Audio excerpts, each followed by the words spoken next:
Good morning and welcome to Coffee with the Callers. I'm Father Doug and I'm here with Father James. And we're here having our coffee this morning talking about Father James's new role as the Vicar General for the Diocese of Austin. Yeah.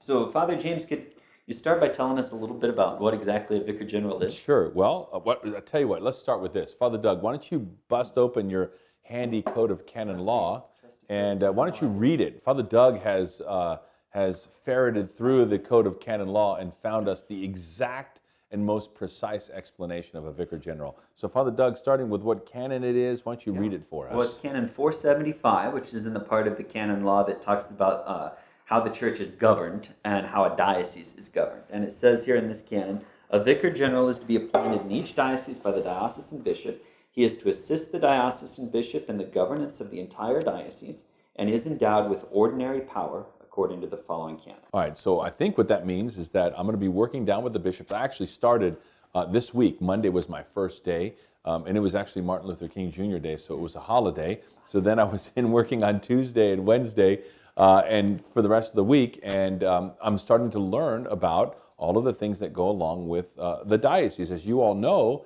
the church is bigger than just a parish. The church, kind of in concentric circles, goes out. There's like St. Louis Catholic Church, and we're part of the North Austin Deanery of Parishes, which is sort of a way for parishes to collaborate together, and then that's part of the Diocese of Austin.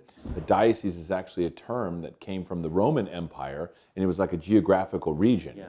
And then that diocese is part of a metropolitan. A metropolitan would be where the archbishop over like 5 or 6 different dioceses kind of helps organize those dioceses, and then of course it goes all the way up to the Pope. So in this sort of form that the church finds herself in, which is kind of an organizational format, is that there has to be governance, there has to be order, there has to be policies and procedures set in place so that it's organized.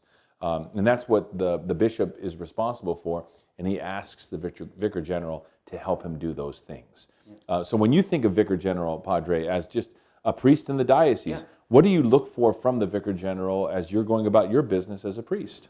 Yeah, well, there's, as I think this gives us an occasion to kind of reflect about the larger church. So as you guys might know, when we get ordained priests, we make a promise of obedience to our bishop, and we're part of the clergy of this diocese, which stretches all around Central Texas. So, a lot of times when we think of the church, we think of the parish that we go to, but a Catholic parish wouldn't be what it is without this connection to the broader church. So, there are a lot of activities that have to be coordinated.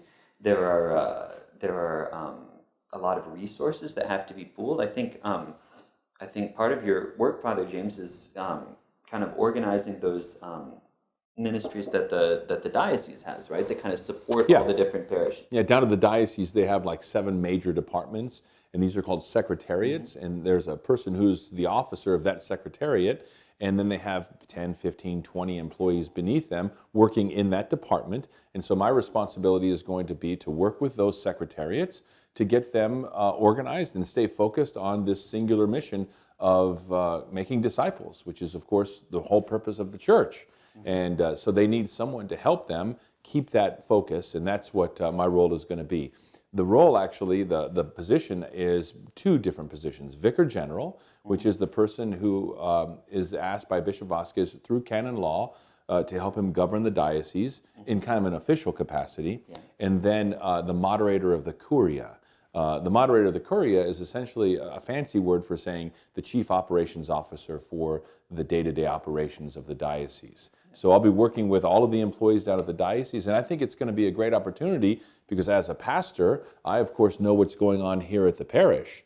And it's really important that the folks at the diocese always know what's going on in the parish so that the work that they do can fit well into the parish life.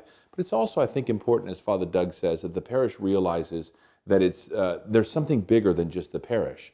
It's part of a diocese. And so the diocesan staff, they're here to help all of the parishes work together to be more effective in making those disciples. So that's kind of the role of the moderator of the Curia, is to make that happen, make sure that the parishes and the diocese are working together so that we can do the work of God. So with all these new responsibilities at the diocese, Father James, you've asked Father Jesse and myself to kind of take over most of the day-to-day operations of the parish going forward. The counseling appointments, the sick visits, the daily confessions, the weddings and funerals, kind of the day-to-day management of the office in the parish, and we appreciate the confidence that shows in us, and we're looking forward to the opportunity to serve the people of the parish here in that new way. Yeah, you guys are going to be great. Father Doug and Father Jesse, they are well prepared to take great care of the people at St. Louis. I know you guys are going to do a great job. I'm still going to be here on the weekends, of course, as the pastor of the parish.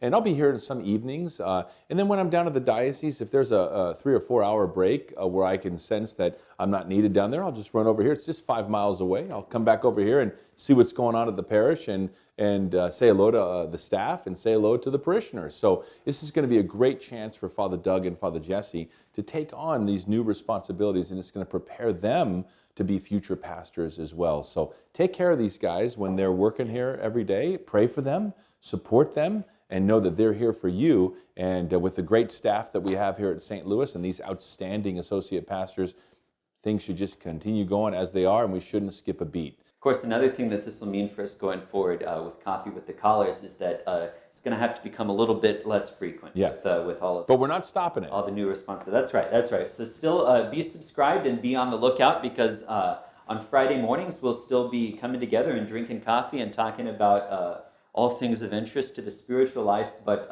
probably won't be quite every Friday as we move forward. But we will not forget about you, and we don't want you guys to forget about us. So thanks for joining us this morning on Coffee with the Collars. Have a great weekend, and we'll see you on Sunday.